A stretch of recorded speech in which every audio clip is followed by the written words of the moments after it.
Si vous pensiez que votre pile à lire allait diminuer en 2026, j'ai une très mauvaise nouvelle pour vous. L'année qui arrive s'annonce tout simplement incroyable. On parle du retour du roi de la Dark Fantasy, de la conclusion de trilogies qui nous tiennent en haleine depuis des années et de l'arrivée en France de chefs-d'œuvre internationaux. Aujourd'hui, on parle de sang, de politique, de nécromanciens et de légendes. Voici les 10 romans fantasy qu'il faut absolument surveiller en 2026. On commence très fort avec le patron, Joe Abercrombie.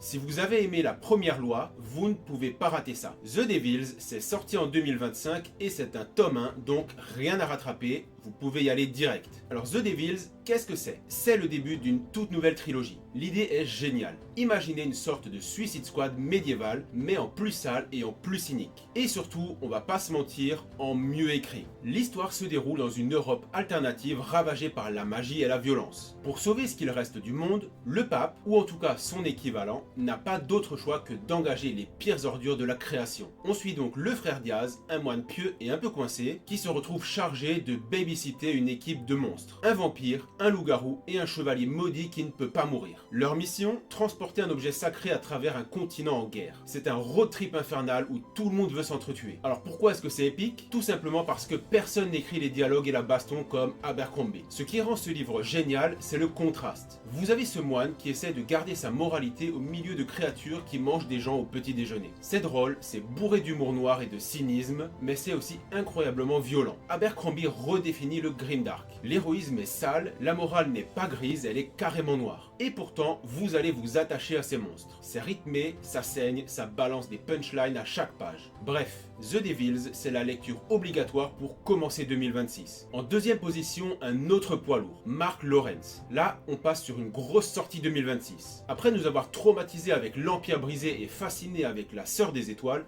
il revient en 2026 avec une toute nouvelle série, Academy of Kindness, ou l'Académie de la Bonté en français. Et le premier tome, c'est Daughter of Crows. Alors, c'est quoi le concept? Ne vous fiez surtout pas au titre l'Académie de la Bonté. Avec Lawrence, les jolis noms sont toujours des pièges mortels. On plonge dans un cadre institutionnel glaçant, une école secrète chargée de former des agents de rétribution. Le taux de réussite, c'est très simple. 100 filles entrent, 3 seulement en sortent. Et les autres, on ne sait pas, mais on devine. Mais le vrai point fort, c'est l'héroïne, Rue. Oubliez le cliché de l'adolescente élue de 16 ans qui découvre ses pouvoirs. Rue, c'est une femme qui a du vécu. Elle a déjà traversé l'horreur, elle a survécu à cette académie et elle pensait en avoir fini. Sauf que la guerre vient frapper à sa porte. Et là, l'ambiance bascule en mode John Wick. Le message est clair. Vous avez réveillé la mauvaise personne. Alors pourquoi est-ce qu'il faut le lire? Eh bien parce que Mark Lawrence est le maître incontesté des narrateurs intelligents. Il ne se contente pas de raconter une histoire, il joue avec vous. Ses personnages ont toujours 2 coups d'avance et l'auteur en a 3 sur le lecteur. Si vous aimez les puzzles psychologiques déguisés en fantasy, où chaque phrase peut cacher un indice et où la fin vous retourne le cerveau, Daughter of Crows sera votre obsession de l'année. Là, on touche un peu à mon coup de cœur anticipé. Si vous avez lu The Black Tongue Thief, ou Le voleur à la langue noire, vous savez déjà pourquoi je suis excité.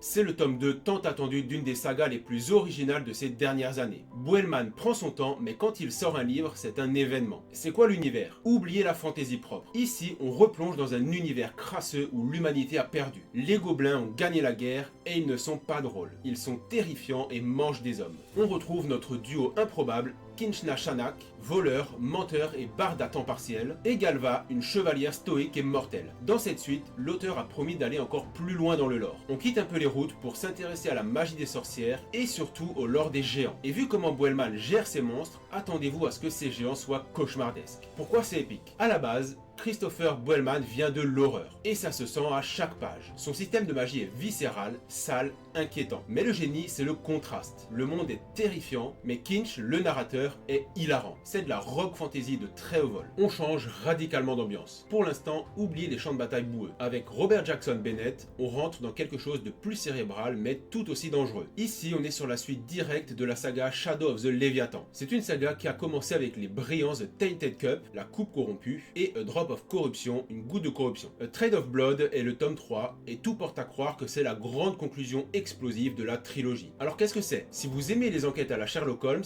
mais si vous voulez quand même votre dose de fantasy bizarre, c'est une masterclass. Bennett a créé une fantasy d'enquête dans un monde où la nature est devenue folle, monstrueuse et gigantesque. L'humanité survit, coincée entre des murs pour se protéger de Léviathan titanesques. On retrouve notre duo d'inquisiteurs impériaux et surtout la fascinante et excentrique détective Anna de la candelabra. Cette fois, l'enjeu dépasse le simple cadavre. Elle doit prouver l'innocence d'un homme clé, sinon c'est la guerre civile assurée. Pourquoi il faut le lire? Eh bien pour le world building. Et je pèse mes mots, c'est l'univers le plus original, le plus bizarre et le plus créatif de la décennie. Oubliez la magie classique. Ici, on parle de murs de mousse géants qui saignent, de gens qui se font des greffes végétales pour améliorer leur corps, d'une ingénierie biologique démentielle. C'est fascinant, c'est super intelligent, et ce tome final promet enfin de nous révéler les secrets derrière la création de ce monde fou. On veut des réponses, et Bennett va nous les donner. Bon, fini de rire, sortez les boucliers, affûtez les haches. Voici le moment que toute la commu attendait, le grand final de la saga Bloodsworn. John Gwynne, c'est tout simplement le maître incontesté de la Viking Fantasy actuelle. Et avec The Fury of the Gods, il vient clore la trilogie commencée par The Shadow of the Gods et The Hunger of the Gods. Alors qu'est-ce que c'est? C'est la conclusion brutale des arcs narratifs d'Orca, Varg et Elvar. Dans cet univers, les dieux sont morts, mais ils ne sont pas restés morts. Ils se réveillent et ils sont affamés. Ce n'est pas une petite escarmouche qui s'annonce, c'est le Ragnarok. On attend littéralement la plus grande bataille fantasy de l'année. Si vous n'avez pas encore commencé cette série, imaginez une épopée nordique ultra réaliste, peuplée de monstres légendaires où personne n'est à l'abri. L'ambiance c'est tout le monde peut mourir et ça va faire mal. Pourquoi c'est épique? Parce que John Gwynne est un reconstitueur historique et ça change tout. Personne, je dis bien personne, ne décrit les murs de boucliers et les chocs de hache comme lui. Si vous lisez une de ces scènes de combat, vous entendez les os craquer, vous sentez la boue et le sang. C'est viscéral. C'est simple. Si vous avez aimé les derniers jeux God of War, mais que vous les vouliez en version roman, encore plus sombre et plus tactique, ce livre est indispensable. Après la boue et le sang des Vikings, on change de costume. On met sa cape, on tire sa rapière. Place au panache et à la fantaisie, ça va vite et c'est jouissif avec le génial Sébastien de Castel. On parle ici de Our Lady of Blades, le tome 2 de la série Court of Shadow. C'est quoi? On est pile dans sa marque de fabrique, de la swashbuckling fantasy. En clair, de la fantasy capée d'épée avec de la magie. Imaginez l'insolence des trois mousquetaires, mais avec des mages mercenaires et des sorts qui fusent entre deux parades. Pour ceux qui connaissent, c'est clairement la suite spirituelle des manteaux de gloire. Dans ce tome, on suit une duelliste mystérieuse piégée dans une ville où la justice est, disons, achetable. Les situations sont désespérées, les héros sont fauchés et dépassés, mais ils gardent toujours le sourire au moment de combattre. Pourquoi il faut le lire? Parce que c'est du pur divertissement. C'est le blockbuster intelligent de votre année. C'est rythmé, les dialogues sont à mourir de rire, mais attention, De Castel est un piège. Il sait exactement comment vous faire rire aux éclats à la page 10 pour mieux vous briser le cœur à la page 20. Derrière l'action, il y a en effet une profondeur émotionnelle surprenante. Bref, à lire absolument si vous aimez les histoires de vengeance, les intrigues politiques et surtout les duels à l'épée. Celui-là, c'est une machine à addiction. On parle de The Strength of the Few, le tome 2 de la série Hiérarchie. C'est la suite directe de The Will of the Many, qui a été, soyons honnêtes, le livre préféré de tout le monde l'an dernier. Si vous ne l'avez pas lu, mettez sur pause et allez l'acheter. Alors qu'est-ce que c'est?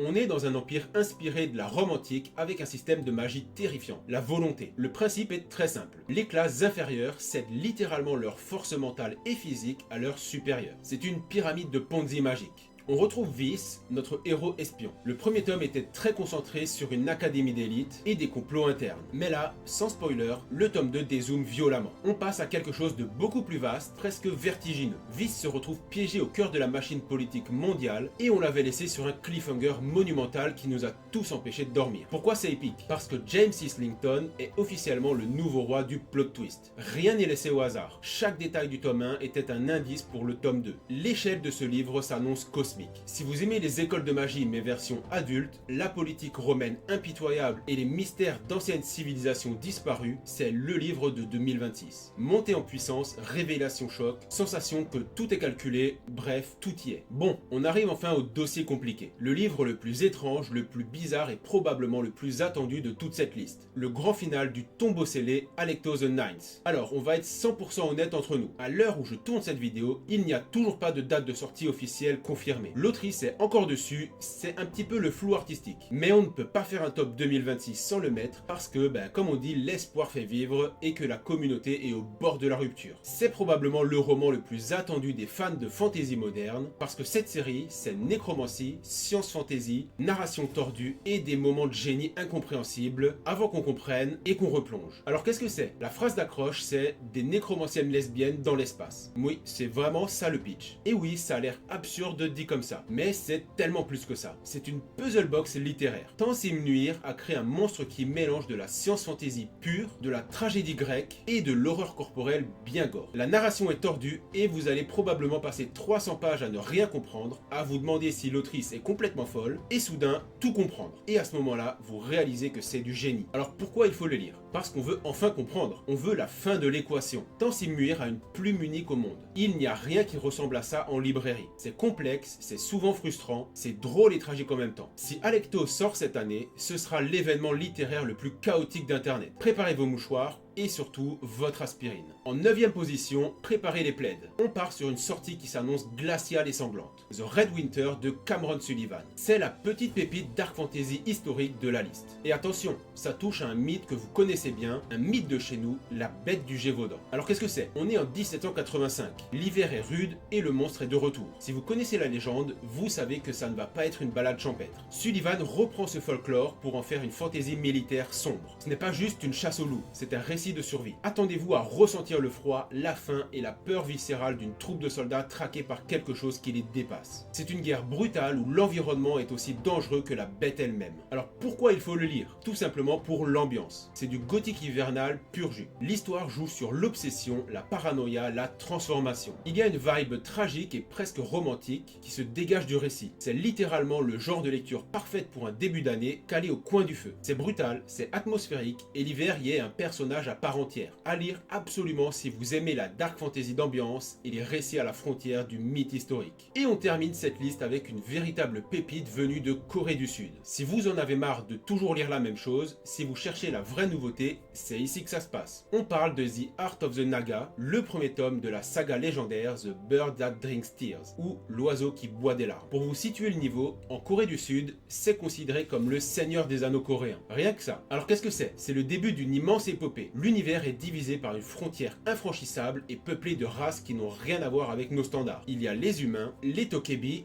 des esprits du feu farceur, les Rekon, des guerriers oiseaux géants et surtout les Nagas. Les Nagas sont un peuple de semi-reptiles télépathes, matriarcaux, qui vivent dans une jungle immense et qui s'arrachent littéralement le cœur lors d'un rituel pour devenir quasi immortels. L'intrigue? Une équipe improbable doit escorter un Naga fugitif vers le nord. Ça ressemble à une communauté de l'anneau, sauf que tout part en vrille très vite et que la mission cache des enjeux politiques et mystiques énormes. Alors pourquoi est-ce que c'est épique? Eh bien parce que ça change tout. Oubliez les elfes, les nains et les orques. Ici, la mythologie est totalement inédite, basée sur le folklore coréen. C'est un choc culturel. C'est violent, c'est très philosophique, c'est dépaysant au possible. À lire absolument si vous cherchez une vraie découverte, un grand voyage et une fantaisie qui a l'ampleur des classiques, mais avec un imaginaire que vous n'avez jamais vu ailleurs. C'est une claque garantie. Voilà pour les 10 titres à lire en 2026. Il y en a pour tous les goûts. Dites-moi en commentaire lequel de ces livres vous hype le plus et pourquoi. Et surtout, n'oubliez pas de liker et de vous abonner pour soutenir la chaîne. Sur ce, à la prochaine et bonne lecture.